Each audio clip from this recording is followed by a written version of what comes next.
Welcome to BSc Complementary Physics, Semester 4, Sixth lecture, Atomic Physics.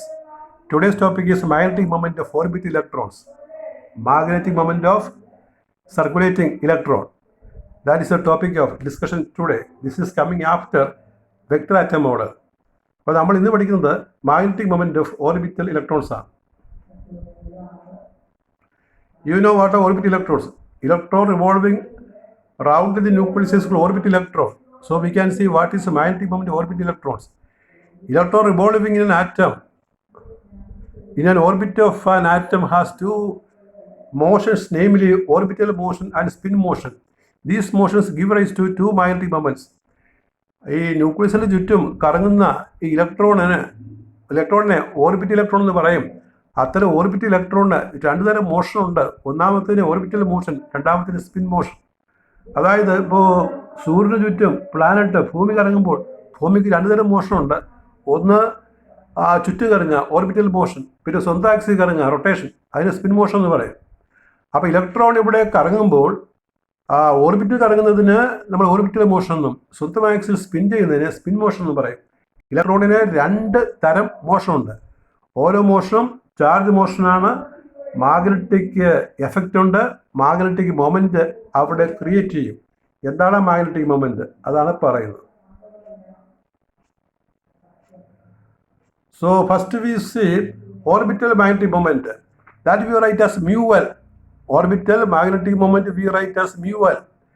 The electron revolving in the orbit is equivalent to circular current, which gives rise to orbital magnetic moment mu(L).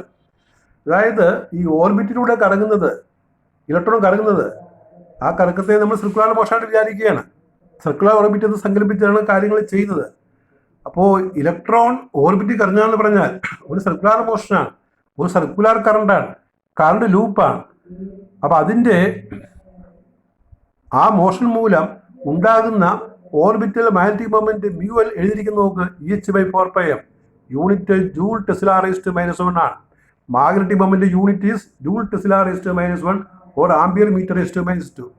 Here we have written joule tesla raised to -1 unit. The electron revolving in the atom is equivalent to circular orbit, which gives rise to orbital magnetic moment mu(L). It is given by mu(L) is EH/4πm. Unit joule tesla raised to -1. And it has a small derivation. Derivation is not a must. It is given for your understanding. നിങ്ങൾ മനസ്സിലാക്കാൻ വേണ്ടി കൊടുക്കുന്നതാണ്. ഈ orbital magnetic moment എഴുതി കഴിഞ്ഞാൽ EH/4πm എഴുതിയാൽ sufficient ആണ്, mark കിട്ടും. എങ്ങനെയാണ് ഇക്വേഷൻ കിട്ടുന്നത് നോക്കുക. Orbital magnetic moment. അപ്പോൾ ഈ ഇലക്ട്രോൺ മോഷൻ കറണ്ട് ലൂപ്പാണ്. ആ കറണ്ട് ലൂപ്പാണ് കാണിച്ചിരിക്കുന്നത്. Circular motion of electron in orbit around nucleus. Current ലൂപ്പിന്റെ മാഗ്നറ്റിക് മൊമെന്റ് IA, കറണ്ടിൻ്റെ ഏരിയ എന്ന് നമ്മൾ പഠിച്ചിട്ടുണ്ട്. Current is charge by time. Charge ഇലക്ട്രോണാണ് കറങ്ങുന്നത്, ഇലക്ട്രോണിക് ചാർജ്. ടൈം നമ്മൾ 1 മോഷൻ എടുക്കുകയാണ്. അപ്പോൾ E/T, സർക്കിളിൻ്റെ ഏരിയ πr². അപ്പോൾ മ്യൂലിനെ E/T × πr² എന്ന് പറയാം. That is E/2πr/V × πr². That is EV/2πr × πr². ഇവിടെ പൈ ക്യാൻസൽ ചെയ്യും, ഒരു r ക്യാൻസൽ ചെയ്യും, എന്നിട്ട് EVr/2 എന്ന് കിട്ടും. അപ്പോൾ ഈ ഓർബിറ്റൽ മാഗ്നറ്റിക് മൊമെന്റിന് EVr/2 എന്നൊരു ഇക്വേഷൻ എഴുതിയാൽ അത് കറക്റ്റാണ്. ഈ electronic charge, V velocity of electron in the orbit, and r is the radius of the orbit. ഇനി നമ്മൾ അതൊന്ന് മോഡിഫൈ ചെയ്യും കേട്ടോ. ദാറ്റ് ഈസ് മ്യൂരിസ് EVr/2 ഒന്ന് മോഡിഫൈ ചെയ്യുന്നത് നോക്കിയാൽ ഒരു താഴെ മുകളിൽ ഒരു m കൊണ്ട് അങ്ങോട്ട് ഗുണിക്കുകയാണ്. m കൊണ്ട് ഗുണിക്കുമ്പോൾ നമുക്ക് MVr E/2 എന്ന് എഴുതാം. ഇവിടെ നമുക്ക് m വീട്ടിൽ പോയാൽ EVr/2 തന്നെയാണ് ഇക്വേഷൻ. അപ്പോൾ അതിന് ഒന്നുകൂടി മോഡിഫൈ ഇട്ട് ആ E/2 അവിടെ ആദ്യം എഴുതും. MVr എന്ന് പറഞ്ഞാൽ ആംഗുലാർ മൊമെന്റ് ആണ്. ആംഗുലാർ മൊമെന്റ് L ആണ്. L വെക്റ്റർ അത് കൊടുക്കും. ഈ L വെക്റ്ററിന്റെ ഓർബിറ്റൽ ആംഗുലാർ മൊമെന്റത്തിന്റെ ഏറ്റവും ചെറിയ വാല്യൂ h/2π ആണ്. കാരണം ഓർബിറ്റൽ ആംഗുലാർ മൊമെന്റ് കാണുന്ന നമ്മൾ n × h/2π എന്നാണ്. The angular momentum of the electron is an integral multiple h/2π. എന്നാണ് നമ്മൾ പോസ്റ്റ്ലേറ്റീവ് പഠിക്കുന്നത്. അപ്പോൾ എൻ വാല്യൂ 0 ആണെങ്കിൽ എൻ വാല്യൂ 0 വരത്തില്ലല്ലോ. എൻ വാല്യൂ മിനിമം വാല്യൂ 1 ആണ്. അപ്പോൾ 1 to h/2π. അപ്പോൾ h/2π ആണ് ആംഗുലാർ മൊമെൻറ്റത്തിൻ്റെ ഏറ്റവും ചെറിയ വാല്യൂ. അപ്പോൾ ഇവിടെ E/2m × L, E/2m × h/2π എന്ന് കൊടുക്കുക. അത് ഗുണിക്കുമ്പോഴാണ് നമ്മൾ ആദ്യം ഇക്വേഷൻ കിട്ടുന്നത്. mu is h/4πm. That is the orbital angular momentum. ഇനി അടുത്ത സ്പിൻ ആംഗുലർ മൊമെൻറ്റം. ഈ സ്പിൻ ആംഗുലർ മൊമെൻറ്റം കണ്ടുപിടിച്ചാലും അതേ ഉത്തരം തന്നെ കിട്ടും. സ്പിൻ മോഷൻ അറിയാമല്ലോ. ഇലക്ട്രോൺ ഓർബിറ്റിലൂടെ കറങ്ങുമ്പോൾ ഇലക്ട്രോൺ സ്വന്തം ആക്സിൽ സ്പിൻ ചെയ്യും. അതിനെയാണ് സ്പിൻ മോഷൻ എന്ന് പറയുന്നത്. When electron revolves around the nucleus, it also spins on its axis, and that is called spin motion. In addition to orbital motion, electron has spin motion. Spin magnetic moment, E/m × S vector, capital S vector. Capital S vector is called spin angular momentum, and its value is half of h/2π. Half of h/2π, because as we find as spin coordinate number under h/2π, spin coordinate number is 1/2. We know from vector model. So h by equal to half into h/2π. So when we put to this value here, we get spin magnetic moment μs. We call as μs. You can write μs. μs is Eh/4πm. The same value of orbital angular momentum. Orbital angular momentum and spin angular momentum are same, given by the equation H/4πm. The first one we write as μl. This we write as μs. You write μs. μs is missing there. You write it as μs. S is suffix.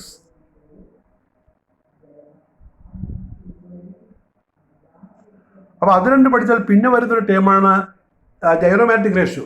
ജൈറോമാഗ്നറ്റിക് ratio ഇതിൻ്റെ part തന്നെയാണ്. അപ്പോൾ അത് വേണമെങ്കിൽ ചോദിക്കാം, what are gyromagnetic ratios of electron. അപ്പോൾ 2 motion ഉണ്ട്, 2 magnetic moment ഉണ്ട്. Orbital magnetic moment, spin magnetic moment, രണ്ടിനും സെയിം വാല്യൂ ഉള്ളത്. അപ്പോൾ അങ്ങനെയാണെങ്കിൽ ഈ ഇലക്ട്രോണിന് 2 ജൈറോമാഗ്നറ്റിക് റേഷ്യോ ഉണ്ട്. ജൈറോ എന്ന് പറഞ്ഞാൽ ഈ ജൈറേഷൻ, റൊട്ടേഷൻ എന്ന് പറയും. റൊട്ടേഷൻ മൂലമുള്ള ഒരു magnetic property റേഷ്യോയാണ്. Electron has 2 gyromagnetic ratios, namely 1 spin gyromagnetic ratio, spin motion വെച്ചുള്ളത്.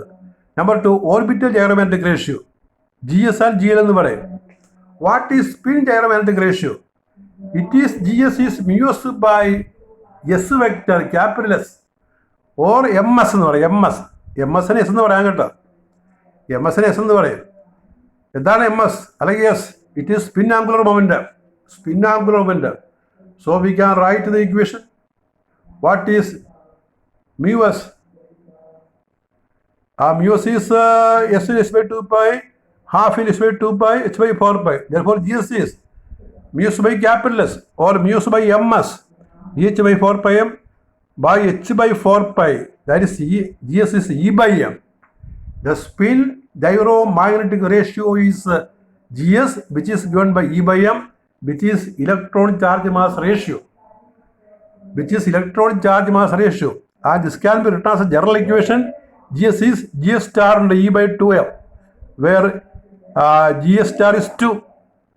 ഈ GS E/m എന്നുള്ളതേ നമുക്ക് ഇങ്ങനെ ഒന്ന് modify കാണിക്കാമല്ലോ. GS is GS star and E/2m. അവിടെ GS star 2 ഇട്ടാൽ മതി. 2 വെട്ടിപ്പടി E/m കിട്ടും. അങ്ങനെയും പറയാം. അപ്പം GSനെ വിളിക്കുന്ന പേരാണ് സ്പിൻ ജൈറോമാഗ്നറ്റിക് റേഷ്യോ. അതിൻ്റെ വാല്യൂ E/m ആണ്. E/m എന്ന് പറഞ്ഞാൽ electron charge mass ratio. The spin gyromagnetic ratio is GS, which is equal to E/m. That is electron charge mass ratio. It can be also written as GS is equal to GS star into E/2m, where GS star is 2. If we put 2 there, we get GS is E/m. Next comes orbital gyromagnetic ratio. It is given by GL is μl by ml or μl by L, that is Eh/4πm by h/2π. in the L value minimum, ML value minimum, orbital angular momentum minimum is h by 2 pi. We get E by 2m. It can be written as GL is equal to G L star and E by 2m, where GL star is 1. But GL star 1 ഇട്ടാൽ നമുക്ക് ഇങ്ങനെ കിട്ടുമല്ലോ, 1 into E by 2. നമുക്ക് 1 by 2 എന്ന് ഹരിച്ചു നോക്കാം. ആദ്യം കിട്ടിയത് E by m. ഇപ്പോൾ കിട്ടുന്ന E by 2m. GL is E by m. GS is E by m. GL is E by 2m. Divide. We get it 2. GS by GL is equal to 2. That is GS is 2GL.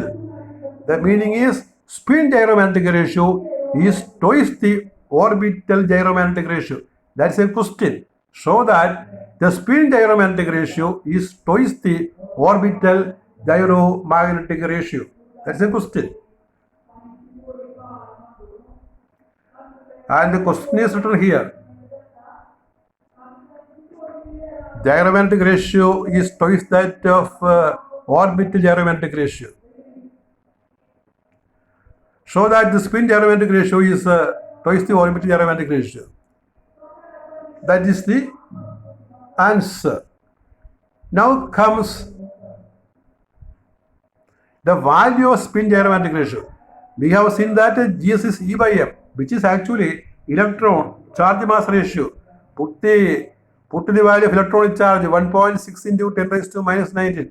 Put the value of mass of electron 9.1 into 10 raised to minus 31. On division, we get 1.76 into 10 raised to 11 coulomb per kg. That is GS, which is also equal to electron charge mass ratio, equal to 1.76 into 10 raised to 11 coulomb per kg. Coulomb per kg. Now there is an important unit known as Bohr magneton. You see, how will you read it spelling? Bohr magneton, MAGNETON. MAGNETON. Magnetron എന്നൊക്കെ ചിലർ വായിക്കും, എന്നിട്ടാണ് magneton. Bohr, BOHR, Bohr magneton. The symbol is mu capital B. We have seen mu S, mu L. First we have seen mu L, second we have seen mu S, now we are seeing mu capital B, and that is called Bohr magneton. What is Bohr magneton? Very important. The quantity EH by 4 pi is equal to mu B is called Bohr magneton. ഇതെന്താണിത്? ഇത് spin magnetic moment ആണിത്, അല്ലെങ്കിൽ orbital magnetic moment ആണിത്. It is the natural unit of electromagnetic moment, atomic magnetic moment. We have electron spin magnetic moment mu s is equal to EH by 4 pi m. That is mu s is equal to mu B. That is Bohr magneton is same as spin magnetic moment of electron, and which is the natural unit of magnetic moment of electron. So that is also explained.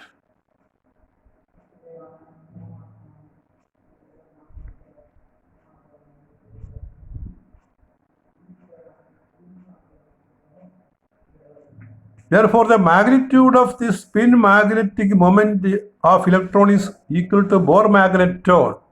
It is the lowest value of orbital magnetic moment. Mu B is equal to 9.27 into 10 raised to minus 24 Joule Tesla raised to minus 1. I will read it once again. Magnitude of the spin magnetic moment of electron is equal to Bohr magneton. It is the lowest value of orbital magnetic moment. Mu B equal to 9.27 into 10 raised to minus 24 Joule Tesla raised to minus 1. This value you have to by heart. If you say near approximate value, it is 10 raised to minus 23. Mu B is 10 raised to minus 23. That is an approximate value, 9.27. We can approximate as 10. 10 into 10 raised to minus 24. That is 10 raised to minus 23. So you need not to study approximate value. You study the correct value. Mu B is equal to 9.27 into 10 raised to minus 24 Joule Tesla raised to minus 1. And there is a problem based on this. Calculate the value of E by m. electron charge mass ratio, given that Bohr magnitude mu b is 9.27 into 10 raised to minus 24 Joule Tesla raised to minus 1. Bohr magnitude തന്നിട്ട് E/m ചോദിച്ചിരിക്കുകയാണ്. So we write the Bohr magnitude equation first. Mu b is h by 4 pi m. From that you take E/m. E/m is equal to 4 pi into mu b by h. Put the values. 4 into 3.14 into 9.27 into 10 raised to minus 24 by 6.63. 626 or 63 into 10 raised to minus 34. That will work out as 1.76 into 10 raised to 11 coulomb per kg. Electron charge mass ratio. That is the answer. So from Bohr magnitude, we can very easily calculate the electron charge mass ratio E/m.